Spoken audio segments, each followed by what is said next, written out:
un jour, il est venu chez toi et vous avez graissé. Mais quand vous avez fini de graisser, tu es allé... D'habitude, quand il vient que vous graissez, tu dors tranquille.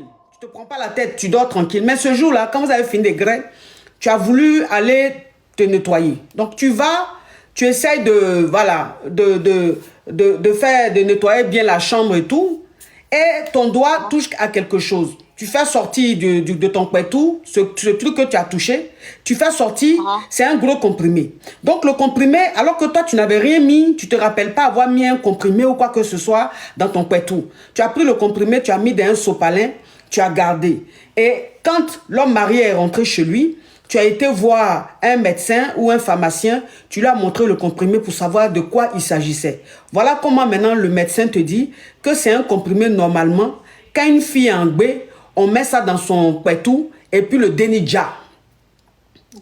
Donc quand le gars t'a dit ça, tout de suite en fait, tu étais choqué.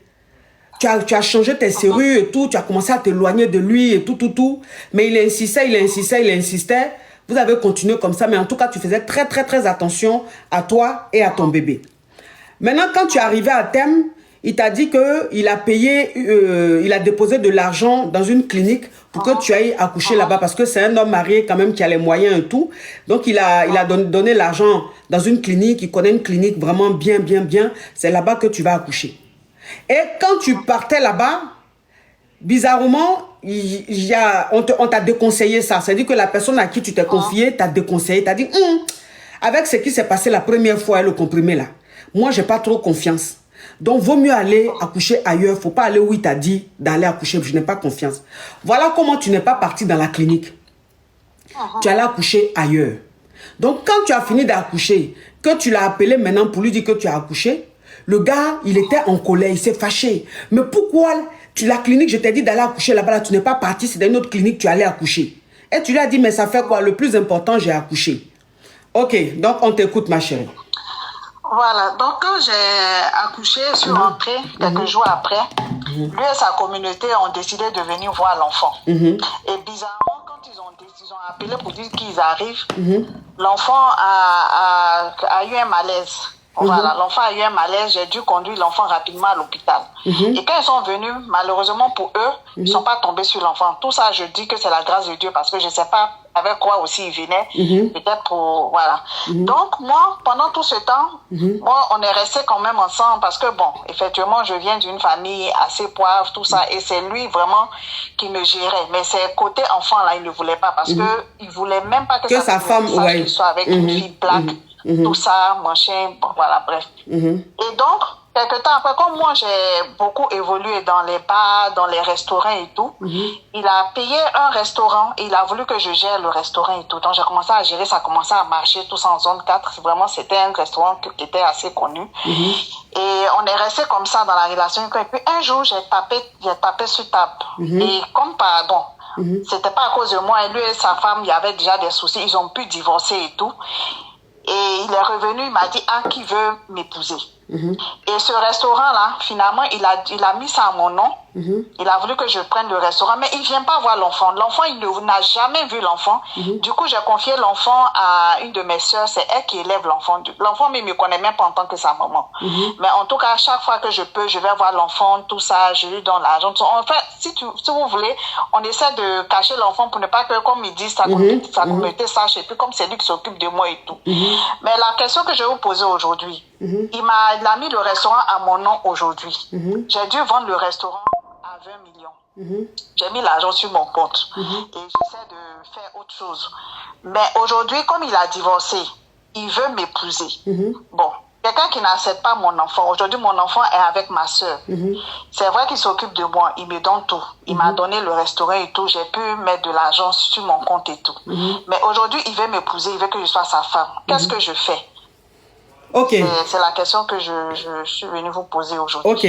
Alors, moi... Ok. Donc, je continue de récapituler pour que les caviars et les Yugos comprennent. Ça veut dire que après tout ça, l'enfant, en tout cas, tu as toujours protégé cet enfant-là. Et lui-même, il cherchait même pas à voir l'enfant. C'est-à-dire, il se désintéressait. Et dans son couple, c'est-à-dire dans son foyer, ça n'allait pas. il a divorcé avec sa femme. Donc, quand il a divorcé, avant même qu'il divorce, hein, il t'a ouvert un restaurant. C'est-à-dire, tu as continué à sortir avec lui. Et comme toi-même, tu es issu d'une famille très, très poivre, le monsieur, c'est lui qui s'occupait de toi, c'est lui qui s'occupait de ta famille. Ce qui faisait que tu ne pouvais pas aussi le laisser puisque tu dépendais de lui. Il t'a ouvert un restaurant en zone 4. Donc, il a ouvert le restaurant en zone 4 et le restaurant, il a mis ça à ton nom. Donc, c'est toi qui gérais le restaurant. C'est toi qui gérais le restaurant.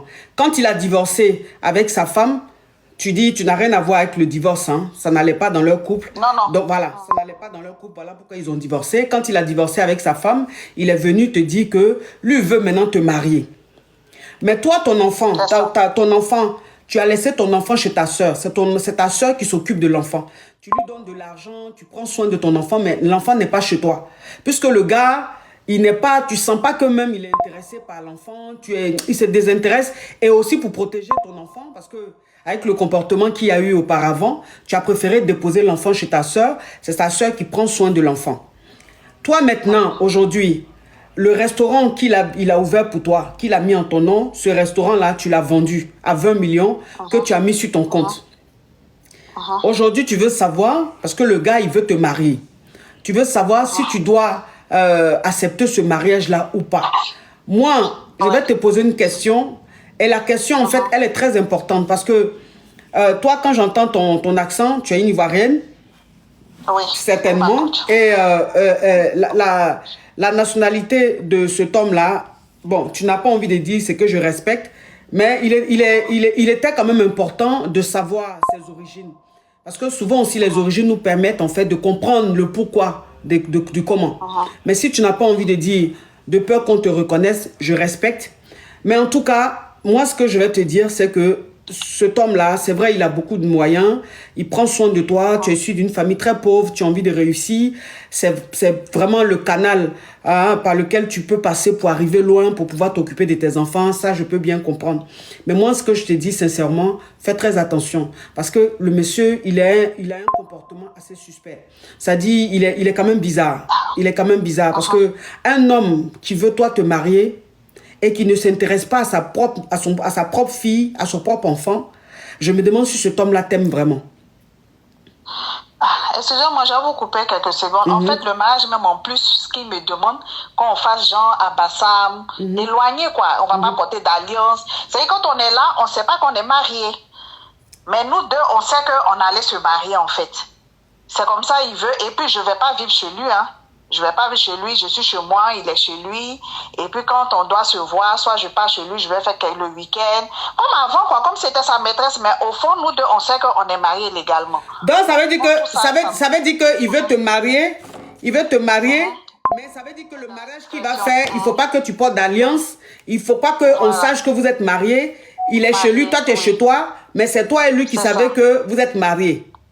C'est ça. C'est ce qu'il a proposé. Donc, moi, Kumba, thank you so much, thank you. Oui, alors, moi, franchement, ça sent pas bon. Franchement, ça sent pas bon. Ça sent pas bon. Et je me demande si cet homme-là, t'as une fois aimé. Je me demande si t'as une fois aimé. Parce que l'attitude qu'il a, peut-être qu'il a été checké. Tu vois ce que je veux dire? Peut-être qu'il a été checké et on lui a dit que tu portes bonheur. Tu comprends? En tout cas, il n'est pas avec toi par amour. Il est avec toi